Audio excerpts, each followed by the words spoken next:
The high cost of college, student loan debt, off the charts. This is how you fix it.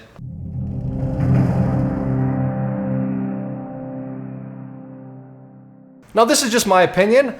I would like to think it's backed by, just kind of some basic common sense, supply, demand, economics, stuff like that. But, this is just my opinion. But how do you fix all this school stuff, the price, the loans, all that? Well, let's just first kind of address the prices. The prices have been going up. And I realize I'm stating the obvious. But why exactly have the prices been going up? Well, it's called this thing called the government. And the government has done this. They're saying, you know what? We will secure the loan. So, in other words, we're going to use some taxpayer dollars. So for me, if you have a job, if you contribute to society and you pay taxes, then that is you. You are going to secure the loan. So let me ask this. If you're in some sort of business and this business that you're in, you all of a sudden realize that your customers are getting like money from the government. It's like, and not even from anywhere, but you just know that the customers have access to money to buy your product. And job? No, they're going to have money to buy your product. What is that going to do when there's a bunch of money that can buy your product? Well, if you're in a for-profit business, then okay, I'm going to start to raise your cost, right? Because if you raise your cost and you know there's going to be money there, then who cares? People will still buy. Well, hey, they bought at that. Let me raise my prices again. Oh, surprise, surprise. There's people there to buy my product. Let's just raise it again. Hey, look, there's somebody still there to buy my product. Well, of course there is, because there's a bunch of money flowing out there. And in this case, the government. Because they secured the loan, there's all sorts of money, and that's why college prices are going up. If you took out this right here, guess what would happen? Well, people have to they can't get that money. Okay, well, I need to be competitive because as a business owner, I don't want to go out of business, so I need to be competitive. What's the best way to be competitive? Well, on pricing. So I better start to lower my prices because, that competitor over there and over there, they're at this price. So if I come down to this price, then that'll be good. Well, of course, them, they don't want to go out of business. So what are they going to do? Well, I'm going to lower my price too because now the consumer base is not unlimited like it once was. There's actually consumers there, but they don't have money coming all over the place where they can just buy the product for whatever cost. So that's kind of the first step in fixing this whole problem is let's get the government out of the way. But Clay, I still want to go to school. I would like to be able to get a degree. I agree. So this is what happens. Let's let these guys step in. The bank. And this right here, the banks are evil. The banks are a for-profit. Yeah, exactly. They're for-profit, meaning they're not just going to spit out money for any which way. So they're going to still give out loans, just like they do for car loans. They give out for home loans, all that. So what is that going to do? Well, this is what I propose. I propose if you want to go to school, that's fine. But you got to go to a bank just like, hey, I want to buy a house. I need a car loan. You go to a bank. Okay. So you go to the bank and say, hey, can you give me a loan and you can charge me an interest rate on it and I will pay you back. Well, what's the bank going to do? Because banks are smart. They're very smart. They're going to say, all right, well, what is this loan going to be used for? If you go and say, you know what, I'm going to go get a PhD and this college is charging me $25,000 a year in Roman wood shoe building, do you think that bank is going to say, you know what, that's a good investment on our part. We want you to go learn about wooden Roman wood shoe building, whatever it is. No, they're not going to say that. We're like, wait, what? Did that exist? I'm going to go get a PhD in Greek mythology. Wait, what? Is there a job market for that? You probably have a better chance of becoming a professional sports player than actually landing a job as a Greek mythology professor, let's say. That's pretty much the only job there that you can. No, a bank's not going to give you a loan for that. They're going to say, no, sorry.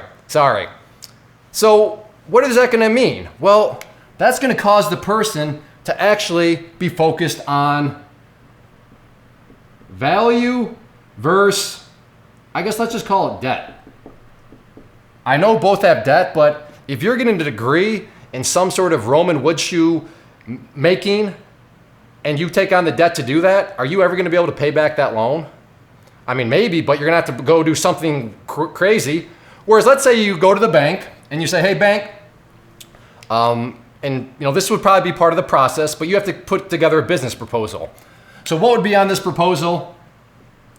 So in order to get value, well, you would need to tell the bank about the job market,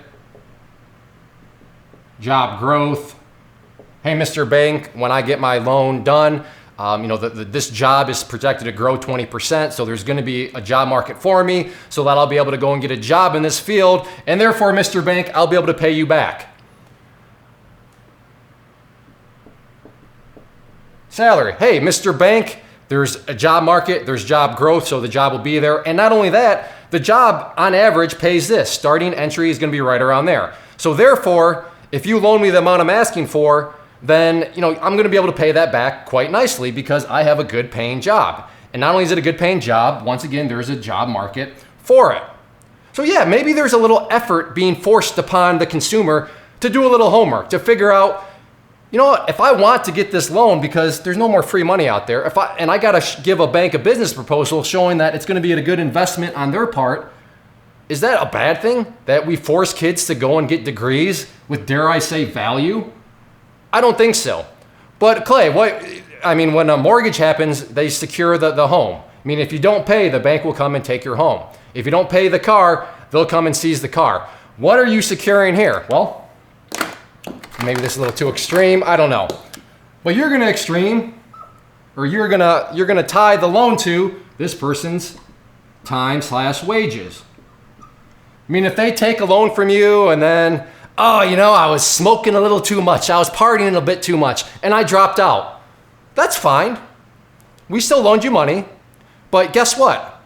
When you go get whatever job you want to get, we're going to garnish your wages. We're going to take a little bit out of your money. You're going to take a little bit out of whatever paycheck that is until, you pay back the loan. And there's a little topic in economics. I use it with my kids all the time. Some may call it bribes, but I'm an economics minor. What does this do? Well, it brings out the beautiful word of incentives. If you know that you have taken a loan and that whether or not you get this degree, whether or not you stay in school, you are now on the hook for this money, and that this money is coming out of your wages no matter what, because your wages will be garnished. I think that's going to incentivize you to, okay, I'm here to play. I'm here to play hard. I'm here to actually go to class. I'm here to actually get a degree.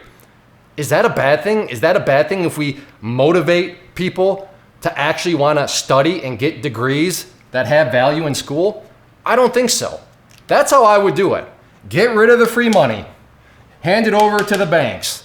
Banks want to make money. They're going to make money by making good investments. A good investment is investing into a person that is getting a degree of value. Value being defined as not only is there a job market, there's going to still be a job market and it pays good. And when all of these things happen, the time and wages, they will easily be able to pay that back. Or if you don't, then there's always the incentive of, well, we own your time and wages in the foreseeable future until you pay us back our investment into you. So you don't need the government to hand out free money. I don't know about you, but as a taxpayer, I'm not exactly happy that my money is being used to invest into somebody to go to some private school for $45,000 a year and get some degree where there is no job market. There's definitely no job growth because there's no market to begin with. And even if there is some salary, it's peanuts compared to what the debt actually is on the loan. I don't like my money being spent like that. I don't like my money being invested. So let's just hand it over to the people that actually want to make money.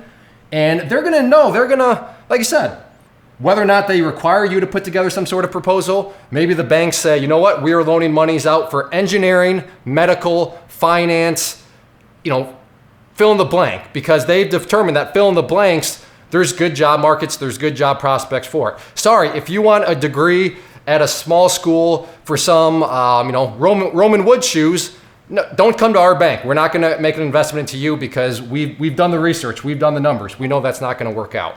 So that's how I would lower down prices and just fix this whole student debt problem, because the reason the debt is bad is because people keep getting free money for degrees that have no value and then they can't pay back the debt. So yeah, maybe I'll rant it a little bit here, but is the problem really that hard to solve? And I get it. From a political position, you can't say that. You can't say, sorry, It's in the bank's hands now. Let them make the investment into people. No, everybody's got to get stuff. So, I mean, I get it. If I was running for politics, that would probably be a good way to get it. But as a taxpayer myself, I don't like the way the government invests my money. So I'll just leave it at that. Thanks for watching the video. If you are interested in the top 10 links that I use on a daily basis to manage, to control, and to build my finances and to make them efficient as possible, then down below in the description, if you're watching this on YouTube, description, if you're watching this on moneywithclay.com, then just down below the video, you can click on the link and that'll take you to these links that I use on a daily basis that really allow me to work smarter and not harder.